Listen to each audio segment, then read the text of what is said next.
ngali ku Battle Theatre azanya n'omugabo endugwa. Omugabo endugwa yali afunye obuzibu nga bamemba be baba senior bavuddewo kati ngalo ekibiina kiri kya drama club ya Kampala High School ne bazanyirawo omuzannyo we n'abaagala era bonna n'ababuzovinga n'abatwala omwalimu Mariam Nagireyo Kato Bwama simanyi Kasa dansi manyani baali bangi n'abategeera kwamu abaana abo ne bajja ne batandika okuzannya omuzannyo.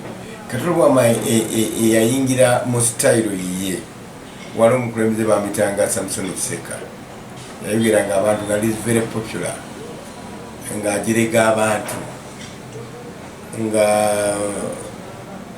abasomesa nga okukusomesa nga oli akufungudde okugeza nga mwezi ogenda ku mukolo mwamuyise yezivai ye prime minister n'atuuka ne muwa embuzi n'agamba basempala basekeredde kati mwe mwekiseka ebyammwe ate obwavu bubatta muli mu nvumwe envuza zibalumye ekiseka embuzi zammwe azitwalibwa muzeeyo embuzi zammwe mugende mwekulaakulanye mugaggawale mukole nga naye nga bwoli akati bwayogeranga n'ekiseka bwate bwayogeranga kati eddoboozi eryo n'atandika olikozesa bakita kumimikinga nerifuukira ddala eddoboozi lye andi ne karakita nefuukira ddala karakita simanyi oba bwate bwe yali nga Katonda bwe yakireeta naye nga bwolabirira Kato bw'abadagira ya free tafaayo akubulira amazima take it or leave it era bwate bw'abadde ekituufu agamba ekyo kituufu ekikyamu agamba ekyo kikyamu y'omu ku bannayuganda abatono ennyo abadde bayinza okulumba movement n'agivuma n'agijerega ate nkya n'omusanga atudde nabo anyumya nabo baseka abadde ayogera ne ku nuupu tekwonowaako eriso gakyali mata gatafa naye abadde akivuma nagiwalabula bwati ate nkya n'omusanga bali nabo banyumya baseka biri byawedde abantu be batu tebasanyikasanyika abantu abasinga babikkabikkako nagamba tankikulaba nga tasanyuse Kato takikola ekyo kyewakoze ebyo bemukola ebyo bijja tuleeta obuzibu tuddamu bikola era koze watwadde ng'omuntu omukulu nga tatya kukyogera. Kato Bwama mbadde ntambula ennyo naye ennaku zino nga tulina omulimu gwe tukolako muzudde nti y'omu ku bannayuganda abali mu art abadde asinga okubeera popular actually mu bazanyi b'emizannyo yabadde asinga okubeera popular nga mutuuka awantu okuva ku cleaner ali ku gate paka ku minisita gwe mugenzi okulaba nga buli muntu agetting excited okumulaba muzaba badde bamusiibula because kibadde kiri beyond the expected. Kato Bwama kyesinza kumwerabirako ye focus gyokugamba. Namba 2 abadde ayagala nnyo art owa folk stage muyimbi nekyo yagendayo nga to pass time naye nga kyasinga okumanya kuwandika mizannyo kugitegeka kugizanyira abantu nga banyumirwe to kill the stress ate n'okuyigamu ekyo abadde akikolera ddala bulungi. Kyetusinga okumwenyumirizaako yafuuka member of parliament teyadduka industry yaffe abasinga bwe babeera elevated ne bagenda mu bifo ebyawaggulu nga bagamba nti gyemu amasuuti ga honorable ngende ku stage ye teyakitopinga nako okuva nga bamulonze paka lwavuddeyo nga weekend bwetuka jja mu Bantu Valley n'azanya emizannyo wabeerawo conference y'abaartist ajja nagera nga artist but even on the floor of parliament mu parliament ng'agezaako okuyisaawo ebya art bisobola okutambula bituuke gye biri supposed okulaga. Senga Kato yafa myezi 6 egiyise nandi mu misses nga colleague mu industry naye afudde just yesterday nga tuli wamu not as colleagues in the industry naye nga as members of the same team the dinosaurs nga tukola omuzannyo gwa Uganda at 60 nga tukola account the good, the bad and the ugly Uganda biyisimu ebirungi byonna, ebikyamu byonna, ebibi byonna, ensobi zivuddewa, ani responsible okukola balancing the books at 60 ng'obuvunanyizibwa buli kumwe si kyawe tubadde tukola nga tukitambuza bulungi era nga tukyesunga nnyo nga bwekiwulira okukola accountability kino yakola bwati. Buganda terina ttaka, Abaganda kitusesanya ekyo, Abaganda tebalina ttaka ne baluza balirina era bugamba ettaka Mukama muve ku ttaka lyaffe naye nga si lyawe tebalirina, lwaki abalala balirina? Ezo n'ensobi si zokka ezo. Enguzi yavaawa, lwaki egaaniddewo, yatandika etya? Tuze tuba nga tetulina public transport, kyajja kitya? Lwaki byonna naye nga si byabufuzi. Tubadde twogera ku muzannyo, ebigambo ebyo bibadde bigenda kuyisibwa mu kagera akawooma ennyo ak'omwana mulenzi omuwanvu omuzibu omuddugavu tibitibi odongokala eyasalawo neyetantala okuva ewaabwe eggulu n'ajja e Buganda awase mwana muwala Namugalu ow'Empindi. Ab'ekika bayinza omukkiriza okumuwasa nga famire y'odongokala bwinaalaga nti be batta jjajja wa Namugalu, olutula lwa Luwero lwali lugenda mu maaso. This is the story itubadde tudiscussing. Tutambudde naye tutamutatuuse, tuze motoka ogenda Ekirooto nga tukola research, tuze motoka ogenda eggulu, tutambudde tuba tugenda e Kalangala, tuba twagala okugenda ne beauty ya Uganda yennyini ogiraba, tunogenda mu game parks, tukuza nnyo ku kintu ng'abantu ffenna tukimanyi, twatandika okukola naye nga munafu. Naye kati omulaba nga abadde ali so energetic. Omanyi omuntu bw'aba alina kyagoba nga kitambula obulamu bwerawo. Nja kuwa true example.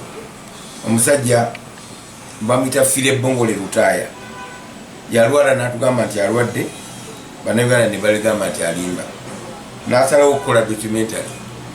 Gavumenti nemugamba tojja bikolera mu Uganda obanga atufudde nti Uganda ke katale ka AIDS mu nsi yonna, tojja bikola iwano. N'alwala n'adda ku sick bed. Wanudde president n'aba pressurizing aba parliament omusajja ono ensonga mwamwanyisone bubi ne bakkiriza nti jangu okole documentary.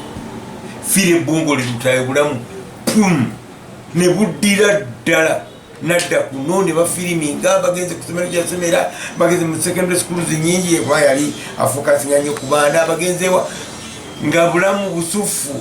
Director olwamugamba it's a wrap, ebifaananyi biweddeyo ne 2 weeks yali afudde kubanga kyabadde ayagala okukola kiwedde awummudde. Katulumu amate tukimanyi kyamuse abadde yeetonga ensonga nyusi eno eyabadde ayina baatisi ba Uganda bonna nga bali under Theatrical Association Uganda abazanya emizannyo twegasse wamu okukola omuzannyo guyitibwa Ceasefire. Gugenda kubeera mu Serena Hotel Victoria Hall ng'ennaku z'omwezi 29 omwezi gwa 7 2023 n'omukubongo wa project meeting esalawo ebifaananyi twali tukituddemu ku mandi paka saawa mukageza ekiro naye era mulamu muzibu ne tukanya nti olwajjo Wednesday tugenda kukuba ebifaananyi n'okukola obulango bwonna okubumaliriza obwetaagisa ng'otuva ku ssaawa 3 tulina kubeera wuwe nga directing obulango obusooka, okuva ku ssaawa 7 nga tulina kubeera ku Bat Valley nga directing obulango obuddako, twekuba ebifaananyi byetaagisa tugende masonero zaffe nga bwe zibadde zibeerayo okuva ku ssaawa 10. Ssaawa 3 twabaddeyo endiini ewuwe naye nga tetugenze ku bikodinga bulango nga tugenze mu lumbeero. Obumalirivu n'okukozesa favor n'amafuta we gajje, opportunity wejja kibuukire kikozesa. Katulumama yakola ekiraamo kizibu nnyo, netugamba tugenda kumala bw'afanga ennaku 7 ate siza kungubaga, nza kucelebratinga Katonda byamukkiriza okukola. Naye at his age abadde 53 byonna yali abimazeeyo, buli muntu kyalegadde okubeerako. Otegedde abadde omwana abonyebonye mubulamu bwensi eno n'atandika okuzanya emizannyo Katonda n'agenda amugulira oluggi ku luggi n'addayo n'asoma bw'amala okusoma naye n'ayongera wa stadium sente nazikolerera mu theatre naye n'agenda ku radio otegedde buli mwana omuto atandika industry eno yandagadde okubeera mu theatre yandagadde okukolayo firimu yandagadde okukolako ku radio yandagadde okukolako ku TV era kati abikoze and to summarize it all na owuninga ne TV BTV yali yiye nga tenafuna ekyali yiye yafuna ebizibu nevaako ninga ekyali mu manyage you become a broadcaster ate ng'oli artist ayagala kubeera ku TV nene otubeera bubezi ku TV na ku radio and you own one and you become a member of parliament naugenda neonalabo Kiwanda naga nti bakiwulira nti katagiye empapulo okwesimbawo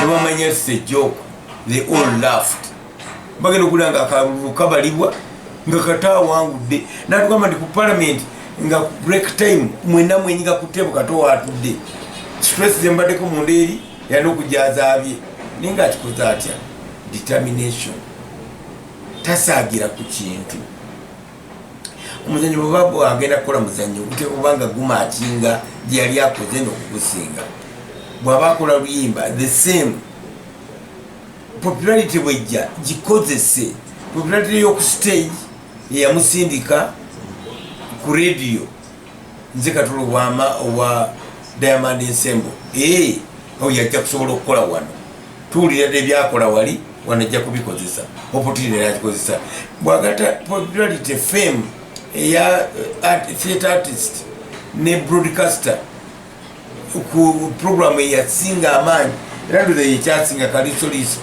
zinakola ku breakfast show but those 15 minutes of Kaliso Liso zannemu okuwangula and my show was very popular but those 15 minutes of Kaliso Liso zannema ngera nkimanyi bwe zituuka half of my audience badduka ne bagenda bawulire kati nange nesitekawo kikulu nnyo nga mbalindako nange netekawo ekinyuma ennyo nti ng'oluggwa nga badigenda mu mukyala neiba bonna balina okudda n'ababadde tebaliiyo nga bonna bakomawo nabo nga redi enyuma nnyo those days nagatta n'amanya nti bengata Kaliso fame nengatta radio kwenkolera nengatta fame gyenkoze mu theatre erinnya lizitowa nakezesa emikisa gyo neyesimba kuba emupi era n'awangula otegeresewo opportunity bwejja gikozese naye nakunyikirira omulimu gwo kikulu nnyo yatandika ebintu bino nga muto ati byalimu sente yatunyumiza lumu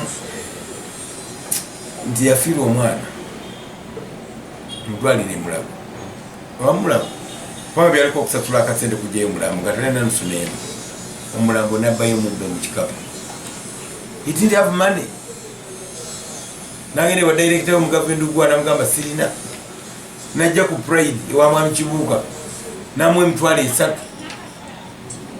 nga transport Masaka ogenda wali gye tubeera omuziika oba wa 15 n'atika maama we ne taata we mu taxi ne mulambo gwabwe mu kikapu ne bagenda ne bamuziika omwana senga yali anafuwa mangu yaligambye ati temuli sente laba bwembonyebonye n'omulambo gw'omwana wange tiyabivaamu paka mu ati bwe yayitamu n'afuuka member of parliament paka ati bwe yayitamu n'afuuka broadcaster alina ne radio number tetupapa buli kyetukola kyonna tulemereko bayibuli egamba nti alinyikirira omulimu gwe aliyimirira mu maaso g'abakabaka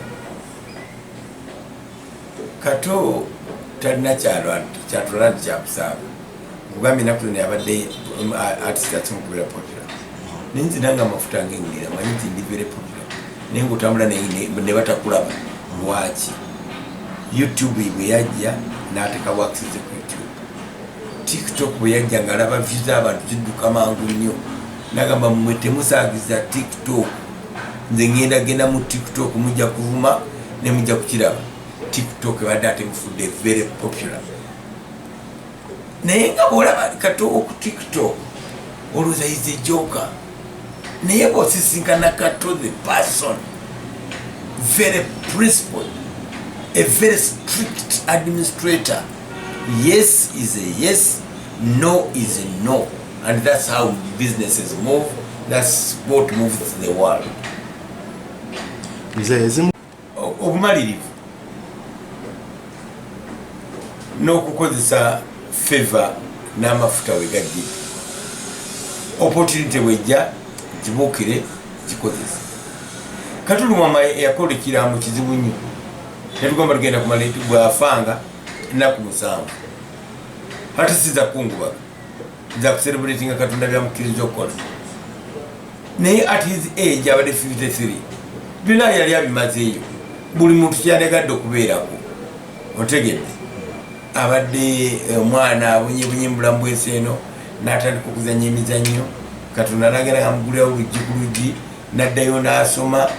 Bw'amala okusoma naye n'ayongera mu stadium sente n'azikolerera mu theatre naye n'agenda ku radio.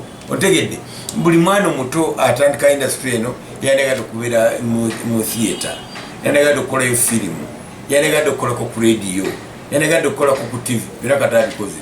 And to summarize it all, na owuninga ne TV, BTV yali yiye nga tenafuna ekyali yiye yafuna ebizibu nevaako ninga ekyali mu manyage. You become a broadcaster.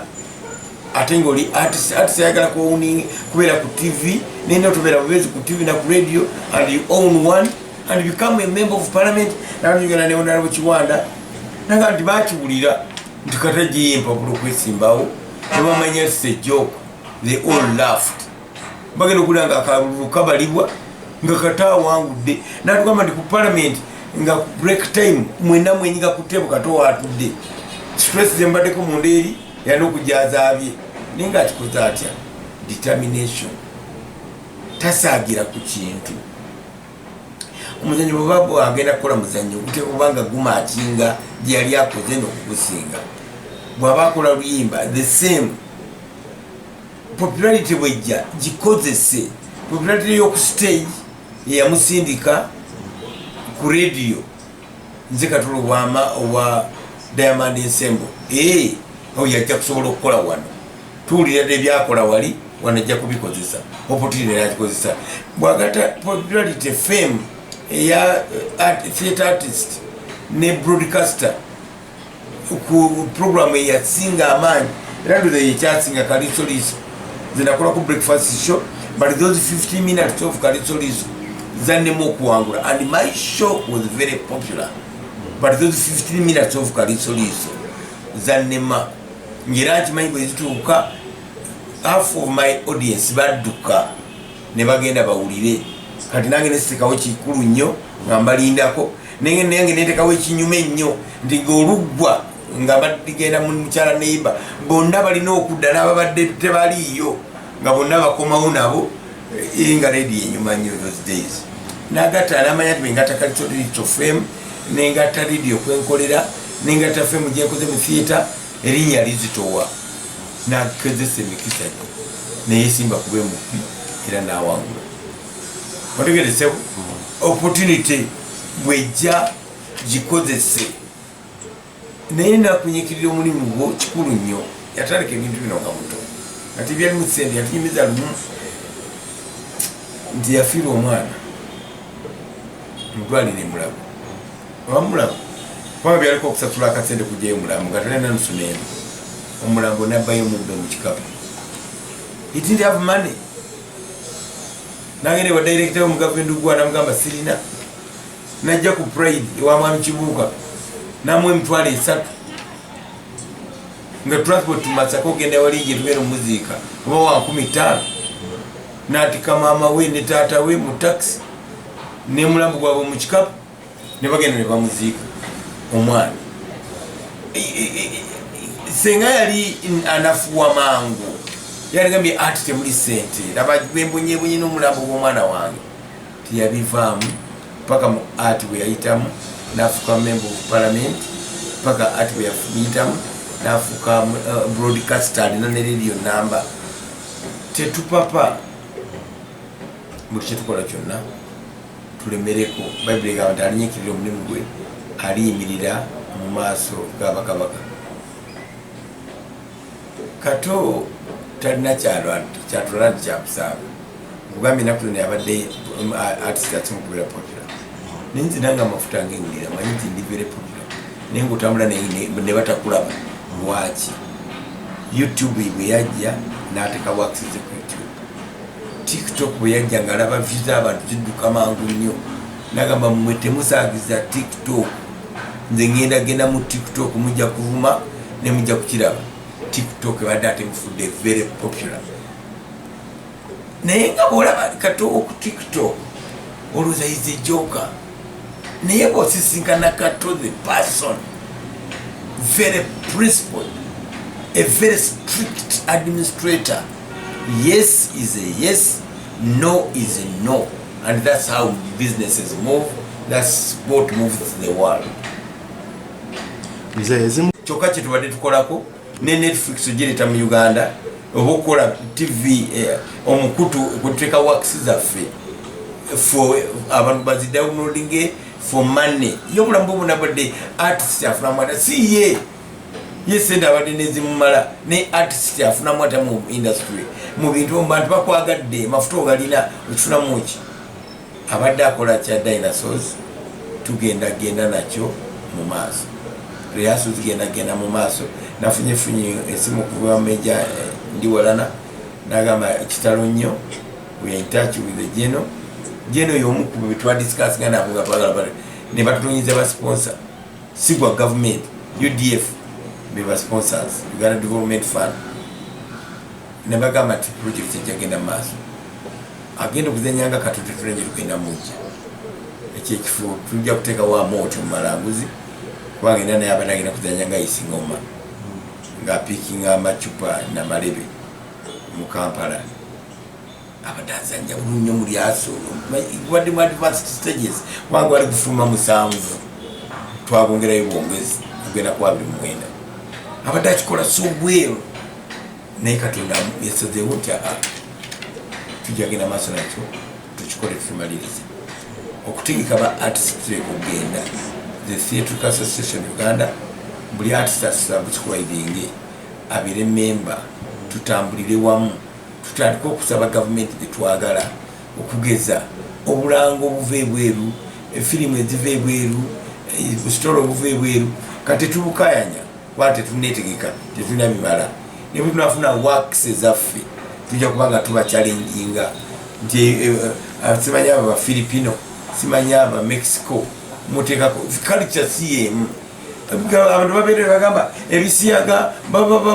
naye ebintu ebimu abala babigira mu busobuso obukaba eryo firimu zolabanga buli dakiika 2 abantu bebenyegera simanyire dakiika tusimanyi telemundo benywegedde kiisi kyekyedakiika buli kati abantu nagamba nti olwaki abantu bafe bali wild byetubalaga kubanga biri detached from us fe tulina stories zaffe ezakuno ezitukwatirako ddala era yabadde dream ye kuba tukola emikutu egyo era tujja kugikola tujja kunoonya obuwagizi tube nga tukitwala mu maaso alako n'abantu balala tetugenda gamba nti batutandikirewa mutabani we Conrad tubadde tutambula naye from day 1 katuvuga emotoka nga tavaamu yabadde abeera ne laptop ye yabadde arecordinga buli kimu kitegeeza Kato avuddewo ne production ejjasikala ekolagana ne family kubanga omwana mwali tugenda mu elevating ko elevatings